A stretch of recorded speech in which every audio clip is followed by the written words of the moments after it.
Welcome to Sports CTO Talks. In this series, we would be connecting with industry leaders from the sports and technology industry, where we will simplify sports. I am Ami, your guide on this journey through the amazing minds of tech leaders. We will dive deep into discussions driving the industry from AI to cloud, from cybersecurity to sustainability. If it is sports tech, we are talking about it. Today, we have joining with us 𝗚𝗲𝗿𝘁𝗶𝘃𝗀, the Chief Digital Officer from Next League. 𝗚𝗲𝗿𝘁𝗶𝘃𝗀 brings over 2 decades of leadership in sports, technology, and digital transformation. At Next League, 𝗚𝗲𝗿𝘁𝗶𝗃𝗀 harnesses the power of AI and sports technology to transform digital landscapes, scale revenue, and deliver measurable results for sports organizations worldwide. His work focuses on driving fan engagement, martech innovations, and operational efficiencies through high impact digital solutions. His experience in sports marketing and digital transformation, and as a freelance columnist at John Wall Street, 𝗚𝗲𝗿𝘁𝗶𝗃𝗀 is known for translating complex data into actionable strategies that help organizations thrive. His passion for pioneering innovations continues to shape the future of sports marketing, making him a leading voice in the industry. We welcome you, 𝗚𝗲𝗿𝘁𝗶𝗃𝗀, to the podcast. Thank you for having me. So today, we are looking forward for insights and understanding on generative AI, NLG, and content automation from you for fan and sponsorship engagement. So my first question to you is how does one identify which areas of sports organizations, content ecosystems are best suited for generative AI or NLG automation? Yeah, so we're working with, half a dozen clients, helping them in this process. And we're using what in essence is an impact versus complexity, matrix to help them identify, there's multiple analogies, right? Like your quick wins, strategic initiatives, your backlog, or I try to simplify it as like pebble rocks boulders, so that they can, because ultimately in a roadmap you want to have a mix of those, but it's really using that impact versus complexity matrix. It's so you can then automate high volume, rules driven content, think match or game recaps, ticketing communications, language translations. Keep, your high creativity, brand building storytelling with the people, right? Because the biggest, there's a lot of anxiety, especially in sports, Correct. and we're trying to really say that, look, AI automation should free you up for more creativity, higher impact, and more complex tasks, right? It's not replacing humans. It should actually free you up. And so we do a lot of that culture setting, but this is sort of the method that we go about by using that impact complexity matrix, finding those high volume, rule driven items. It's can we say let's automate those because that'll have an immediate lift to productivity and efficiency, and it can be seen as a tangible win. So it starts building momentum within the org. Okay. So, what typical frameworks or criterias help to decide where automation delivers the most impact without sacrificing the creativity or the authenticity of it? Um, Sorry, say that one more time. So what frameworks or criterias help in deciding where automation delivers the most impact without the sacrificing of the creativity and authenticity of it? Yeah, I mean, I think right anywhere you can get like structured statistics, player data, right, video metadata, CRM profiles, transactions. Those are always great um, starting points, right? I think sometimes you in sports though you got to think about the challenges around like rights, IP ownership. Is there, biased fan segments? Poor data quality exists a lot, so you have to address that.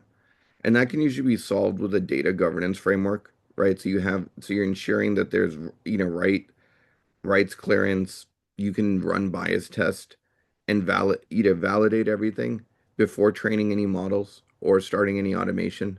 So that's sort of how I would go about doing that. So when you're talking about data, what type of data? Game stats, videos, social media, fan profiles, what are the most critical training generative models, and how can you handle challenges with the data quality, the right management, and the before the deployment happens. Yeah, I mean, I think that I look at it, there's sort of right like a straight workflow, right? In that you're going to ingest that data, right? Be it your stats, video, CRM. You're going to want to validate it, right? Clean and validate it. So you'd right, that could be for your accuracy, your rights checks. The you're going to start generating draft content with the model, through your LLMs or your and I think that's where you have to really spend a bit time to really see is that hitting the right tone, brand voice, etc. And then, I think you're looking at a trying to create a tiered level of human QA, right? From what's zero touch, what requires a full review depending on the content sensitivity, to then use that as part of your distribution, right? To your CMS, your social apps, sponsor feeds. So I think it's trying to go through that sequence. I mean, did I answer your question? Yes, Maybe I didn't. yes, a little like, yes. So, can you describe that typical workflow, what you're talking about for automated content generation, from data ingestion to fan-facing distribution? Yeah. I mean, I think it's similar to what I just where I was going, right? Like I think Correct, it's exactly. So, ingesting data, clean and you're going to clean and validate it. You're going to generate those first content, right? It needs to go through a QA process and then it goes for distribution. I think, and the tiered QA really helps in determining the rules, right? When do you want stuff to just go? When do you need it to go through a workflow? I I think in early on it's good to never I always recommend for orgs like just have it go through the process, but then have a human do all publishing. Because I okay, think that takes a lot of the angst and concern away. It's like, look, we're not going to actually have anything automate out yet. We're just going to have this go, and that you can have a review, there. I think the exception is with these like service level chatbots, um, that people are starting to reach out or automated outreach. Okay, that's one that you can't do um, publish or verify all the content based off of the personalization or the volume, but then you can do spot checks, right, in terms of how you go about it. correct. So, what metrics, do you measure the success speed of publishing, engagement, or the ROI? Yeah, I mean, I think it's a work in progress, and I'm finding that it varies from orgs. Some want to look at just like the operational, right? They're like, look, right now we know the revenue is going to come or the fan engagement, so we're really just focused on what are the operational savings, right? Like the time to publish, the minutes saved. Like if we do that, we believe that. So some people do that. Others say, yeah, we want that, but we also want to measure that fan engagement, right? Your click-through rates, your shares, your watch time, what's increased? Or has it stayed the same? Or has it gone down, right? Like has AI content increased those things? And then from a commercial side, I think people are looking at any type of attributed sales, right? Um, higher increase in the inventory value. And if it's tied to a sponsor, what is that ROI from an impressions point of view? Um, but those are macro things at the content level. I think the biggest thing right now, because for some, they can't directly tie it to revenue. So we're finding most of it right now is very much in that operational zone, right? Okay. Because I think there seems to, from the half a dozen properties we're talking to, I think that's what they're really looking at, right? Has it saved the internal team time or has it saved the fans um time, right? In terms of how they got to something or where they have you. But but it's interesting. I think people are looking to find the revenue related metrics, but everyone seems to be starting from an operational KPI. Okay. And like you were talking about, at the end, like let the humans do it. So like when human, like what human review processes and like how can you enjoy reliability without slowing down the process? How is it possible? I mean, so let's talk about that tiered QA process, right? That I was saying. So like you think of zero touch, any type of routine recap, I think for sports content on the services side, anything that's gonna be based off of your stadium guide, fan policies, right? Those probably don't require any any real human, piece. Okay. I think there'll be some that I call like a light review. Okay, you know what? This is sponsored content. So we'll have the AI generate it, and but then we'll have someone just do a quick view before it's published out. So think um, email deliveries, right? There's an AI-based tool, Persado. One of their big things there is using that. I think clipping services. There's some out there that will do take like your long form videos, turn them into short form, and then they'll even create recommended social copy.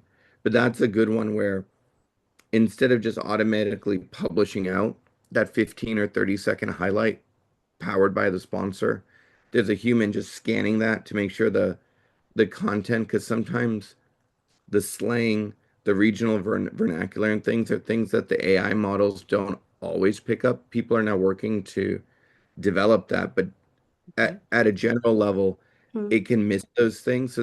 So having a light touch ensures that that the regional terms or nicknames or whatever, right, are picked up and adjusted for because that tends to be the biggest area where the AI is making the mistake, right? Okay. And then I think you have the full review. Okay. Anything that's going to be sensitive or require a legal risk, right? And that varies org by org, but there's some views like people will say anything tied to uh, player performance, uh, uh, recruiting. Those are somewhat consistent views, right? Where like, no, we need legal to take a full view before that content goes out, right? And but it's starting to think of that tiered model contracts, right? We've been getting a lot of requests as part of our strategy of like, how do we automate the legal contract process, right? So that's something that you're not going to just create it or an insertion, or it's like you're going to give it a full legal review. But if you can get the templates going and the thought sheets submitted faster, it makes the legal team's life easier. But then on the fan facing side, I think, there's certain areas they want to be sensitive around, right? Again, anything, that's being used for, say, automated content for sports books, for sports betting or fantasy football, there may be, more sensitivities than, your general fan facing, box score recaps and things like that, right? So I think it's really building like a tiered structure that can vary depending on the orgs. So like when you talk about this, how do you balance off the shelf generative models with custom fine-tuned models? And to ensure that it is aligned with the brand, it maintains accuracy and quality is also maintained. How everything takes place. Yeah, I mean, I think, right, if you think of it as like a two layers, like you're going to have your off-the-shelf models for scale, and then you're going to have your custom models you're going to want to fine tune for your brand, right, archive voice and sponsor. And then I think the guardrails are really like these style guides, the reinforcement from the existing content and automated brand voice filters. So then I think depending on the MCPs, the model context protocol, if I'm correct, and a lot of acronyms, that can help in determining the rules, right? What people have access to and not. Um, I know we've seen some clients use tools like a Nebula one to determine, when they're doing the automated agents, what model people have access to. So that's an example, right, where they may determine to use, they may have an enterprise license to Copilot or GPT, right? But then for certain work they might want to use Gemini or Llama, and they, and so but then they don't want to expose it to everyone. But then they may have created a custom model, um, for their brand voice or for say, uh, season ticket retention, and that's a mix of identifying, propensity, predictability, pricing, but it might include some nuances about those season ticket members that's built into that model that may affect the tonality, right? Based off of where I sit, my income, but then also my interactions and the history of my interactions, how you may want to and this may be more future, but I think where you want to go, right? How you communicate to me should be based off of understanding my personal style. I prefer more SMS, quick, short hits. You may get more privy to email, slightly longer form. So, right, so the models can then so in that type of situation, you want a custom model that's helping not only with the pricing and the predictability, but it also has like the season ticket personas to create personalized content, right? And that's not something an off-the-shelf model may or may not have. So I think having the ability to have a tiered system and then, choosing the right model for the right context. Is it for scale? Is it for, real high personalization? Allows you to, I think, choose between that build versus buy. Absolutely. So, what is the biggest challenge like when scaling content automation across multiple games, leagues, or sponsors? I think consistency of voice, right, is probably Mm, the biggest things in sports. That's a little bit different than like when I was working a year ago in retail. I don't think, well, everyone has a brand style guide. I would argue the consistency of voice in retail or other industries a lot easier, right? okay. In sports, this is where, right, there's nuances of, the regionalization, the nicknames of the team, right, the personas. And that's where you have to be able to nail that. Because then even if you're doing like just something like a simple automated AI language translation, that nuance could get lost, right? I think a lot of times those AI language translations mess up on the the things, or these nicknames and things could be deemed offensive in another language unintentionally. So you can't do a direct translation, right? You have to then make an adjustment. So I think that consistency of brand voice, I think workflow adoption, getting staff to trust automation can be as Yes. much work as like actually building the automation. So I think the workflow adoption and then right this idea of tiered QA, because when you can't check it at that zero touch, that's going to create a lot of anxiety that you have to Yes. find the right touch point to build that confidence, right? And then I think sponsor complexity, right? Because each brand sports property has their unique voice. The sponsor is going to want some of their own customization in. And how do you train that right into the automation? So I think that's sort of the challenges, right? From consistency, actually trusting you're right, getting people to trust the workflow automation and getting that adoption to the any sponsor complexity, I think are the things that are really unique to sports than say retail or other areas that are some of the challenges that you have to really work through. Absolutely. And like when we talk about the challenges, like, how can one respect privacy, regulations, and still personalize content? How does that work? And to a large scale level. Um, so I think you did lev this may sound simple, but right, leveraging your CRM and CDP to really segment your fans, I think is critical. I think everyone should, I think especially outside the US, right, with GDPR, here there's CCPA, right, with anonymization and opt-in rules. You got to really make sure that's built into the process. You want to you want to avoid what's the right word? Like these echo chambers, right, right, where you want to make sure you're rotating um diverse content storylines so that, you know, Okay. as you're starting to build those personalization and segments, you're capturing like what's really unique, right? Because if you start pushing the same content to the same persona bases at scale, at some point that personalization isn't as effective because there'll be some folks within that persona segment, or right, there'll be nuances and tiering, and you want to start breaking that down as granular as possible. And so that's where having as much diverse content so that you can really start finding those nuances and then doubling down on where you see the engagement is going to be really critical.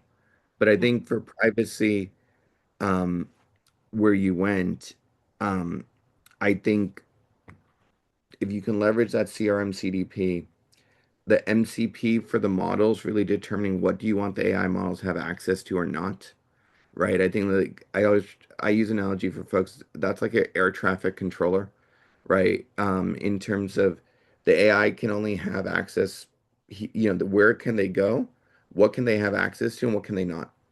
So Correct.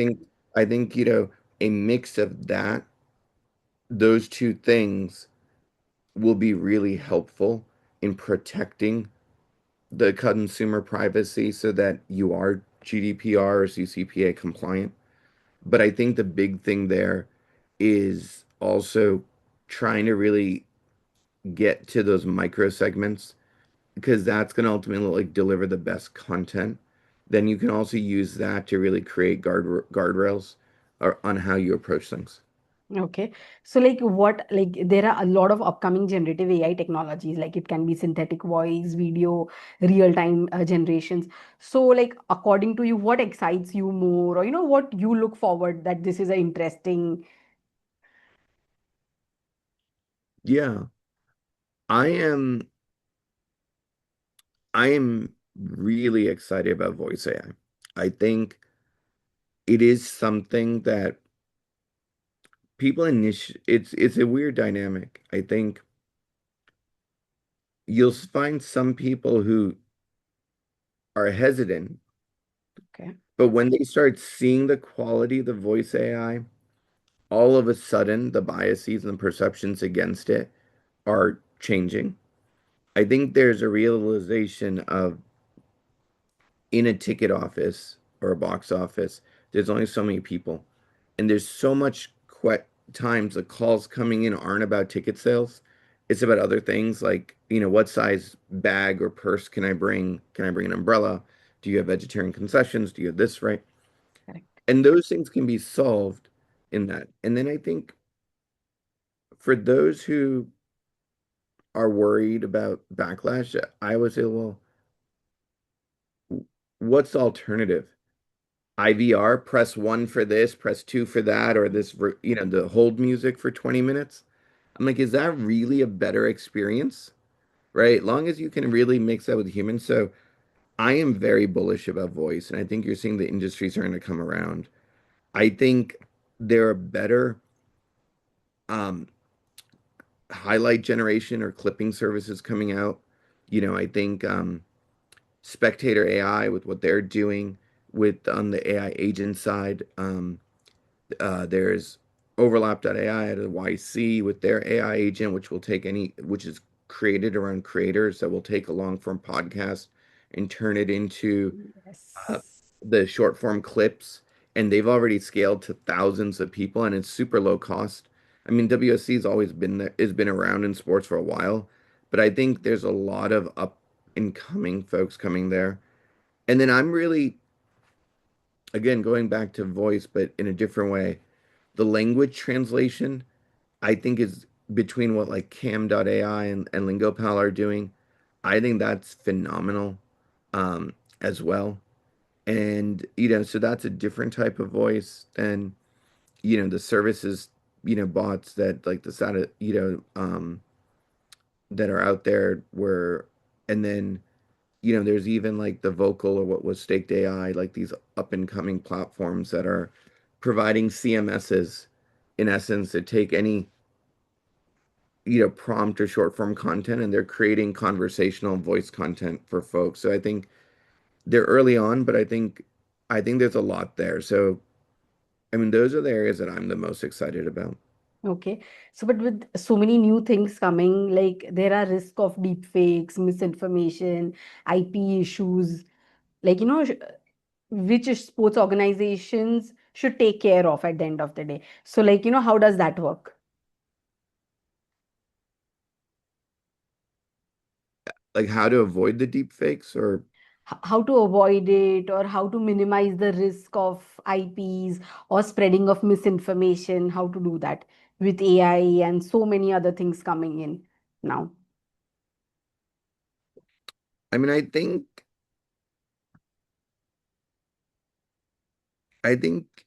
the big thing there is you're gonna have to look at, right, like how are you monitoring, right? It's about monitoring for deep fakes, just like Mhm. people monitor for social media. Like I think you're gonna have to do that to ensure that there isn't alternate content out there that isn't trustworthy, right? Which then goes to managing your IP, right? Aggressively going out against those deep fakes and trying to manage that, right? Which I think from a human level will feel overwhelming, but it's similar to social media, and I think they're right, they're tools that are coming out very fast to kind of address that. And then I think the biggest thing is the bias in personalization, right? I think you have to think about, I don't think enough effort has been put in a lot of time, especially with a lot of these startups, where they haven't really trained the models of like, what are you doing for protection, right, of bias in the personalization, right? Your risk mitigation, like the watermarking, um, you know, recency bias, or what are they training the data on, right? I think let's use a language translation. University of Massachusetts at Amherst had published a study a few years ago where if you took college basketball games over the last 30 years, the commentators used different adjectives to describe minority players in certain positions than other non-minority players. Okay. So if you took that content to train a model to do, say, AI commentary, Hmm. you've now created biases in the to where the people have evolved to not do that. The AI could actually revert back. So I think that's going to be an area that a lot has to be thought into the model development, the testing of data, the data cleansing, and the QA, right? Because I think so that's what concerns me, right? As I look at sort of development and like people's ideas and views, I think are we by taking historical data and people rushing in who don't actually put on this type of process, are they going to actually bring biases back into that automated content, which could actually have a negative impact to that sports brand and ultimately, right, damage the relationship with the fan. And I think that's the concern. But Absolutely. as technologists, we have to demonstrate that we've thought of that to mitigate that risk, as you said. True. So, like, from so many years of experience, Shripal, I would like you to share an example of a project, any whichever comes to mind, where content automation significantly improved fan or sponsorship engagement. And, like, from a lesson you learned from that project, and like what was the underperformance happening and how did it grow over the period of time, just a overall end-to-end project. Um, well, we're at the early stages, so I think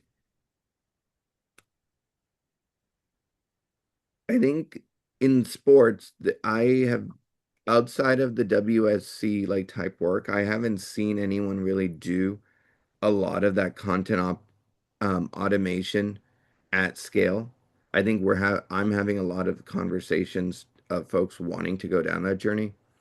But I think in the retail space where I worked previously, I think this idea of creating personalized content, and these two vendors are in sports. So um, for generative um, AI email, there's a company called Persado. They will actually use generative AI to take your fan segments to actually create automated content. Like you'll take your content and change the tonality and the subject lines to try to drive a higher open rate. So think of like that even like something as simple as when the match starts, they'll A/B test it and they'll look at tone. So different segments might get different content. Attentive does that in the SMS space.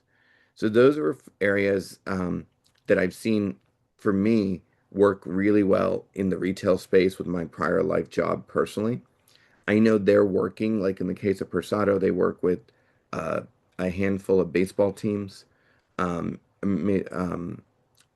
In the case of Attentive, they've got, I think, you know, of dozens. I think they've got about 30-40% of the North American sports teams because they have deals with the NBA and Major League Baseball. So, right, like the Anaheim Ducks is one of their clients, the Carolina Panthers. So, Milwaukee Bucks. So I think that those are examples where those platforms have really done a good job. Now that's more of a buy, but I think the fact that they originated in retail, working with sponsors, like in the case of Persado, Verizon used them for years.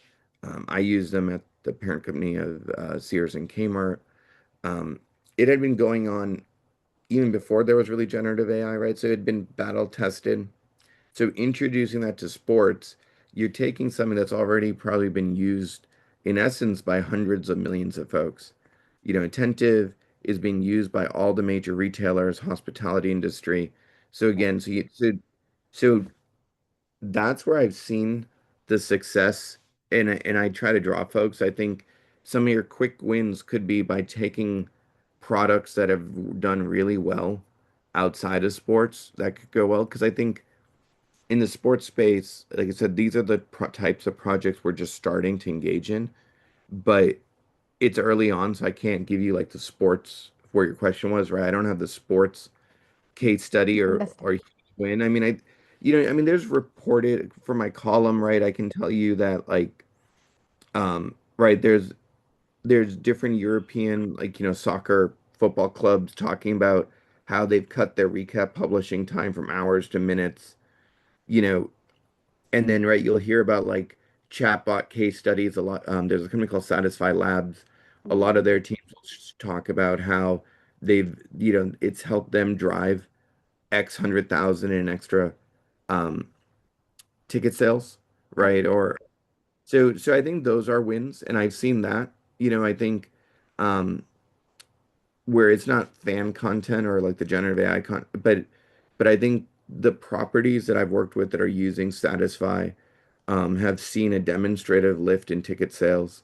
The properties I worked with that have used Attentive for integration of taking the retail data when they own it into SMS to use their AI for better personalization have seen a bigger lift. Um, so definitely seeing some successes for sure that I have visibility into. Correct. But I think where I where I hope more sports people think is like the broader generative AI content automation, because I've seen the value of that on the retail side. When you can actually take a campaign, let's say an email campaign, Yes.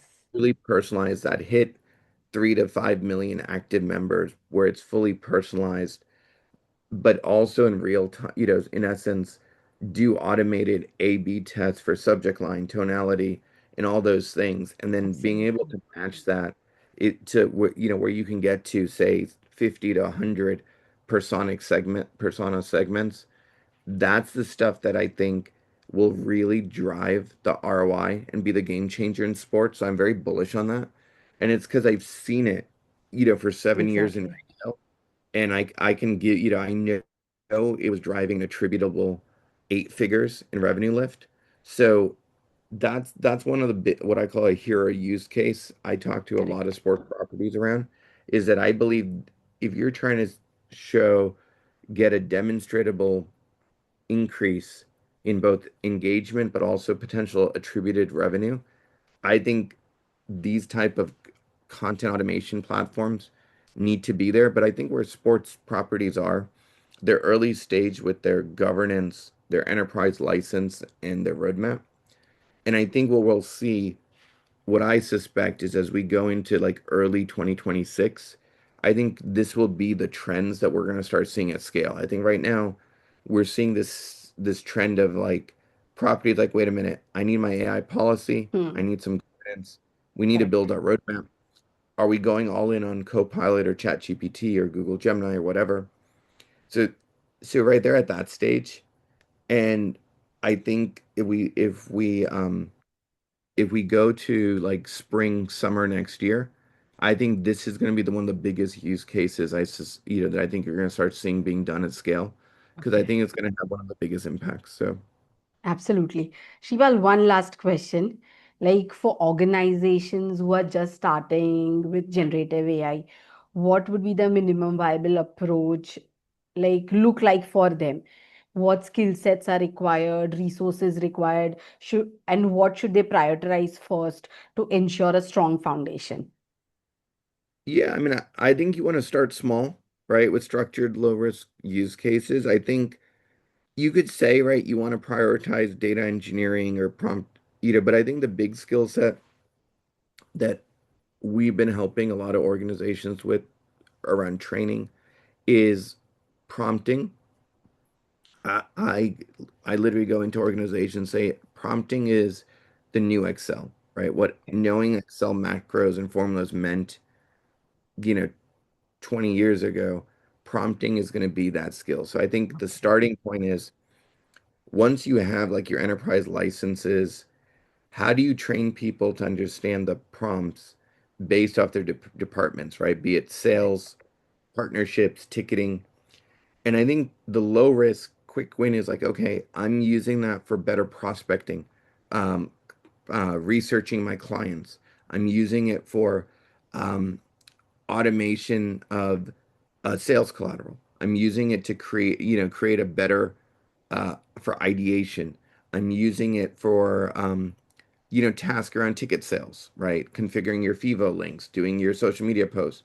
So those are very low risk areas, but what it really does is starts building that confidence between the people within the org, and it doesn't require, having a data scientist or machine learning architect on staff. But you're really starting to show some of those quick wins, but it's in a very much of a contained way. And I think for a lot of orgs, it's easier to start internal before they go what I call like fan facing external. So before you build AI tools to your fans, let's look within the org because I think that also de-risk it for many folks. So that's where I would recommend where people go. Perfect. Shipal, now we'll move on to the next segment. That's the rapid fire round. I'll ask you a few questions and you'll have to be quick in answering. You cannot Okay. think. Okay. The first question is, what's your go-to snack during game time? I eat I forget the brand. I have these chili roasted pistachios. So I always have a bag. And I've been even when I go places now, they have travel size pouches now. So I've been carrying those with me. So I'm obsessed with those. Okay. One piece of tech you cannot live without. Uh, my uh my iPhone. I carry wherever I am. So I think my phone is everywhere. So I think for most that's the tech that I can't live without. Absolutely. What's one sport app you open first on a game day? Uh, so if I'm going in person, it's usually the team app because it has my tickets and where I'm going. Otherwise, now that it's football season, it's usually my fantasy sports app so I can track my teams. Those are usually the first. Sometimes I'll go to a sportsbook app, but I think those are the first two that I normally tend to go to. Correct. Which player do you think uses data or technology the smartest to improve performance? I've heard like LeBron James and Kevin Durant um, have really leveraged analytics to extend their careers. So, and that's more just from people I know that have worked with them directly and just what I've heard. So I've heard they're some of the two top in terms of use of data, in terms of how they do analysis. Okay. If you could instantly build one AI tool for a sports fan, what would it be in one sentence? Yeah, I think it's personalized highlight slash smack talk, agents. So we're talking in baseball. I'm a Red Sox fan. You might be a Yankees fan. Games coming up. I want to remind you that the Red Sox are better. I might want to reference a play. If I could create that to almost send you the social media comment, but also have the meme or the video in it, I think that would be that would start create. I think that'd be huge from like a fan engagement point of view. So if I was still on the property side, that would be the first application I'd be trying to build. If you could add one futuristic tech feature to any stadium in the world, what would it be and where? I think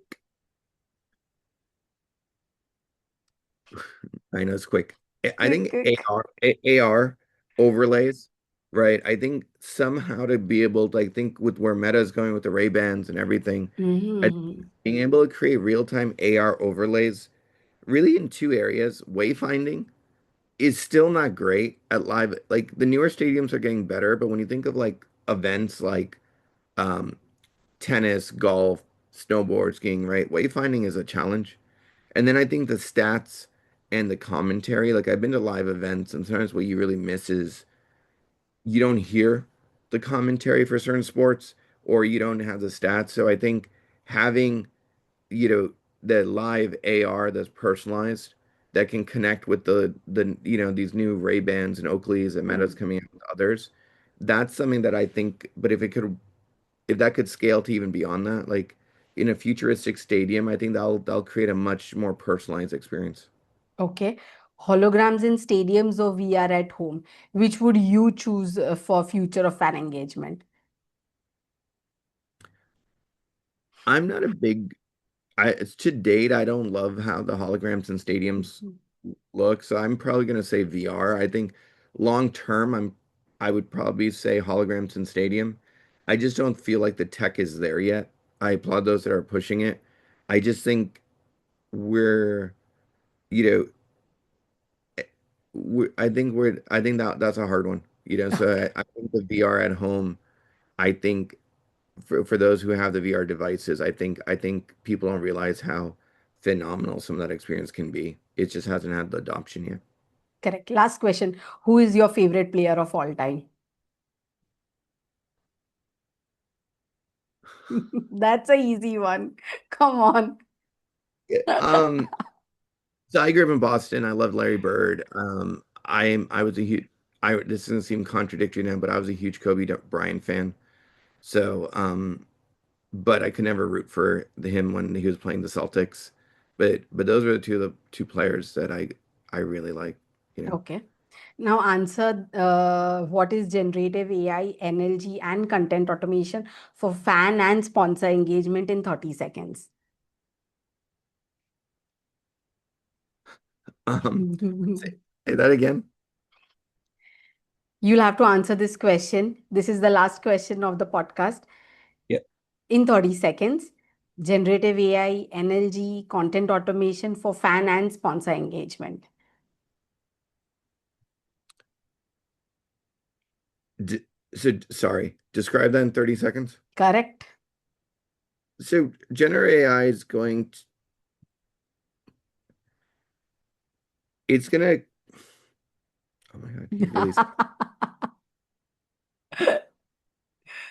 it's gonna transform fan and sponsor engagement by automating repetitive content, um, while scaling personalization. And that's gonna lead to some that are gonna have, um, that are gonna, they're gonna jump ahead because they're gonna then have, beyond recaps and sponsor highlights, they're gonna start dabbling with like synthetic voice, get your commentary from your favorite player, language translations, etc. I think that's what the possibilities are that I think is really exciting, right? We just talked about Larry Bird. Imagine if I could get a highlight clip where I'm hearing Larry Bird's commentary, right? That would be amazing. So, or in a different language. So I think that's generative AI. I probably didn't do it in 30 seconds, and I probably. That's okay. That's okay. Thank you, Shripal, for your time and wonderful insights. And like I got to learn a lot of new things today. And thanks for joining today, especially. Thank you for having me. I really appreciate it. So, everyone, let's stay connected for more understanding on sports and technology. Please share this episode with your friends, family, and the people who love sports tech. We'll meet in the next episode next week. Until then, stay curious, stay inspired, and keep exploring.